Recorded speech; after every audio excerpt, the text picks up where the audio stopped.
Oi, gente! Mais um Chá Comigo que eu leio pra você. Olha que delícia! Chazinho. Esse é um chá muito gostoso de manga, chá preto com manga. Uma delícia! E você, tá tranquilo? Faz um chazinho aí e me acompanha. Tá na correria? Chá Comigo que eu leio pra você. Nós estamos lendo O que Sobra do Príncipe Harry. Estamos na parte 1, capítulo 39 do livro. E o vídeo já é o número 18. Eita, não perde as contas não, que o livro é comprido. Vamos junto. Não me deixariam sair de Eton enquanto eu não atuasse. Diziam o seguinte: eu tinha de tomar parte em uma de suas peças formais para poderem carimbar minha passagem e me soltar na natureza. Soava ridículo, mas o teatro era mortalmente sério em Eton. O departamento de teatro encenava diversas produções anualmente e a do final do ano sempre era a mais importante de todas. No fim da primavera de 2003, seria Muito Barulho por Nada, de Shakespeare. Fui escolhido para fazer Conrado, um personagem menor, entre outras coisas, chegado num copo, talvez um pouco chegado demais, proporcionando à imprensa todo tipo de deixa espertinha para também me chamar de bêbado. Ora, mas isso não é imitar a realidade? As histórias se escreviam sozinhas. O professor de teatro de Eton não comentou nada sobre imitar a realidade quando me deu o papel. Disse apenas que eu seria Conrado. Procure se divertir, Harry. E não questionei seus motivos. Não os teria questionado nem se suspeitasse de que estava fazendo isso de sacanagem, pois eu queria sair de Eton e para sair de Eton você tinha que atuar. Entre outras coisas, estudando a peça, descobri que era equivocado e reducionista focar no consumo alcoólico de Conrado. O sujeito era verdadeiramente fascinante, leal, só que também fraco, cheio de conselhos, mas também facilmente influenciado pelos outros. Acima de tudo, um palhaço com a função de proporcionar algumas risadas, incluindo certa urinação pública bem cronometrada. Foi fácil para mim entrar num papel assim e descobrir nos ensaios que possuía um talento oculto. Acontece que pertencer à realeza não era tão diferente assim de pisar em um palco. Atuar é atuar, não importa o contexto. Na noite de estreia, meu pai sentou bem no meio de um teatro Farrer lotado e ninguém se divertiu mais do que ele. Lá estava seu sonho transformado em realidade. Um filho fazendo Shakespeare. E ele tirava o máximo proveito. Gargalhava, urrava, aplaudia, mas inexplicavelmente sempre nos momentos errados. Uma bizarra falta de timing. Ficava mudo quando todos riam. Ria quando todos ficavam em silêncio. Era mais do que visível uma maldita distração. O público achou que papai fosse um ator infiltrado, parte da apresentação. Quem é aquele ali rindo de coisa nenhuma? É o príncipe de Gales? Depois, na coxia, papai era só elogios. Você foi maravilhoso, menino querido, mas não consegui disfarçar a irritação. Qual o problema, menino querido? Pai, você ria sempre na hora errada. Ele ficou pasmo. Eu também estava. Como era possível que não fizesse ideia do que eu estava falando? Aos poucos ficou claro.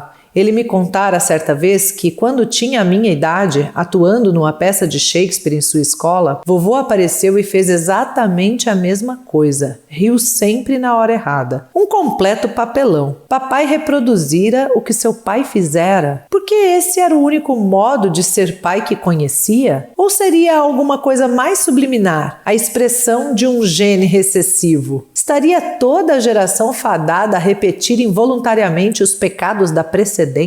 Olha que curioso, olha a reflexão, olha o raciocínio que ele traz aqui. Num contexto mais banal, como uma peça de teatro e rir na hora errada, ele traz essa tendência da gente repetir comportamentos aprendidos das gerações anteriores. Tipo, quem foi sua professora de ser mãe? Sua mãe. E você só teve ela de professora, hein? Então, assim, às vezes a gente só sabe ser mãe desse jeito. Ou copiando, como a nossa mãe foi com a gente, ou querendo fugir e negar o jeito da nossa mãe. É complexo. Eu queria saber e poderia ter perguntado, mas não era o tipo de assunto em que pudesse tocar com papai ou com vovô. Assim, tirei isso da cabeça e tentei me concentrar na parte boa. Papai está aqui, disse a mim mesmo, e está orgulhoso, e isso não é pouca coisa. Era mais do que tinham muitos rapazes. Agradeci a ele por vir, dei-lhe um beijo em cada bochecha.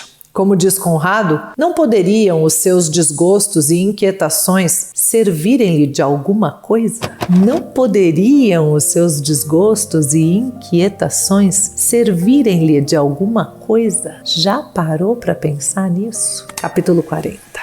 Terminei os estudos em Eton em junho de 2003, graças a horas de trabalho duro e algumas aulas particulares extras providenciadas por papai. Nada mal para alguém tão pouco acadêmico, tão limitado, tão distraído, e embora não tivesse exatamente orgulho de mim mesmo, pois não sabia como sentir orgulho de mim mesmo, notei uma nítida suspensão em minha incessante autocrítica interna. E então fui acusado de colar. Uma professora de artes apresentou as evidências, que se revelaram não ser evidência alguma. Revelaram-se ser absolutamente nada. E posteriormente fui inocentado pela junta examinadora, mas o estrago estava feito. A acusação pegou. Arrasado, eu queria fazer um pronunciamento, dar uma entrevista coletiva, proclamar ao mundo: estudei para valer, eu não trapaceei. O palácio não permitiu. Nisso, como na maioria das coisas, se atinham ao lema familiar: nunca se queixe, nunca se explique. Especialmente se o queixoso fosse um menino de 18 anos. Assim fui forçado a permanecer calado no meu canto, enquanto os jornais me acusavam de colar e me chamavam de burro diariamente. Por um trabalho de artes. Droga, como alguém cola num trabalho de artes? Esse foi o início oficial do temido título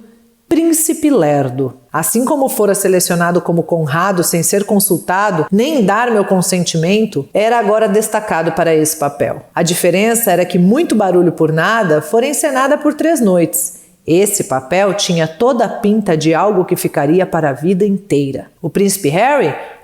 Não é nenhum Einstein. Precisou colar para passar numa prova qualquer, foi o que eu li. Procurei papai para falar sobre isso. Eu beirava o desespero. Sua resposta foi a mesma de sempre. Menino querido, não leia. Ele nunca lia. Lia tudo mais, de Shakespeare a artigos científicos sobre mudanças climáticas, mas nunca as notícias. Mas assistia à BBC, embora muitas vezes acabasse atirando o controle na TV. O problema era que todos os demais as liam. Todos em minha família afirmavam que não, como papai. Mas mesmo enquanto diziam isso na sua cara, os funcionários de Libré estavam para cima e para baixo ao redor deles, oferecendo um leque de jornais britânicos sobre bandejas de prata, tão ordenados quanto os scones e as torradinhas com geleia. Capítulo 41.